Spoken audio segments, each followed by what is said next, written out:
You're doing a great job. Thank you very much.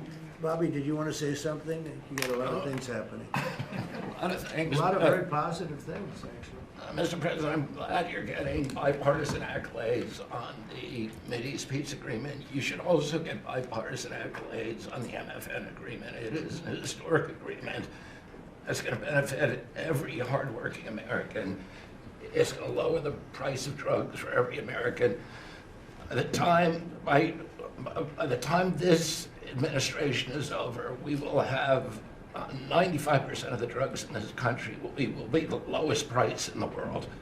It immediately begins to affect Medicaid, Medicare, Social Security, the other government programs. I remember when I went through the confirmation process, and the principal preoccupation of the Democrats during that process was whether I would continue the IRA negotiations on drugs. The Democrats negotiated 10 drugs. I'm supposed to negotiate every year 15. The 10 that they negotiated, they claimed to get a 22% reduction, but it was a lie. It was 22% under the list price, which was actually higher than the price we were getting. So Medicaid, Medicare ended up paying more for those drugs than they were paying beforehand. They only got a benefit on one drug. One was tied. 8 of them were lower. So they should be applauding what we're doing now. We're doing something that every administration, Democrat and Republican, has been saying that it was going to do for decades, and you got it done because you understood the power of the tariffs. We had leverage over these companies.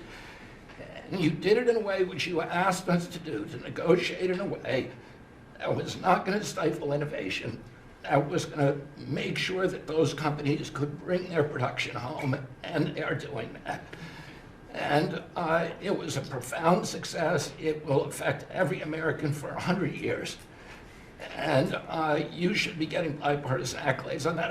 I'll say one other thing about Tylenol, only because of this. This morning before I came in here, somebody showed me a TikTok video of a pregnant woman, 8 months pregnant. She is an associate professor at the Columbia Medical School, and she is saying F Trump and gobbling Tylenol with her baby in her placenta. And the level of Trump derangement syndrome has now left political landscapes, and it is now in the realm of pathology. And a mother could overwhelm millions of years of maternal instinct to put her baby at risk. And all you have to do is look at the studies which you and I talked about. It's not dispositive that causes autism, but it is so suggestive that anybody who takes this stuff during pregnancy, unless they have to, is irresponsible. There are 15 rodent studies. Every one of them shows if you give it to the mother, the babies, and particularly the male babies, have profound neurological and behavioral changes.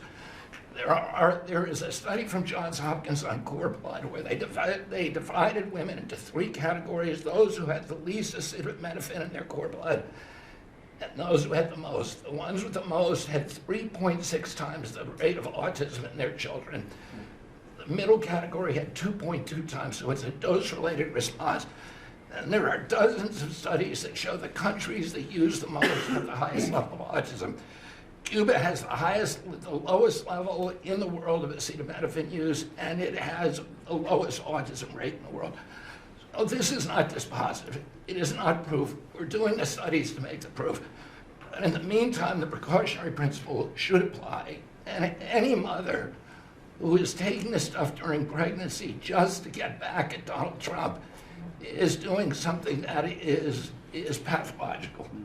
And we're seeing that across the board. I got a lot of other stuff to talk about, but I know we got a short time here. But thank you, Mr. President. You're making our country healthier again. Thank you, Bobby. Could you just say, for the record, state what the autism was, let's say, 20 years ago and what it is today?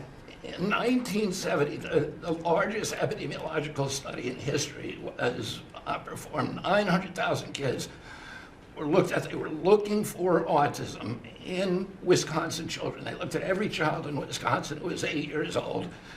They found an autism rate of 0.7 per 10,000. So almost close to 1 in 20,000, less than 1 in 10,000.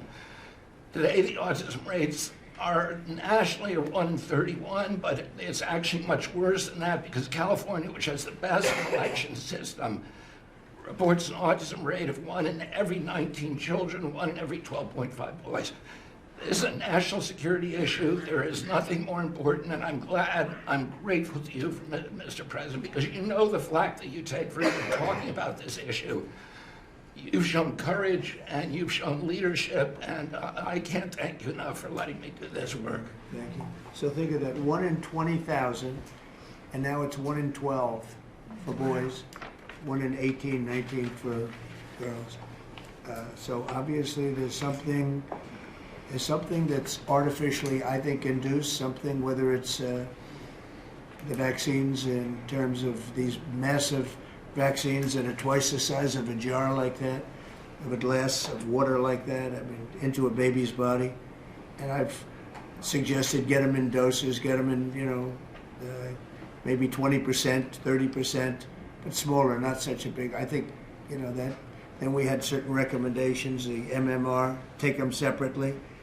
The measles is already separate now, and it works out much better, but there doesn't seem to be any impact if you take it separately. If you take it as a combination, it's not so great.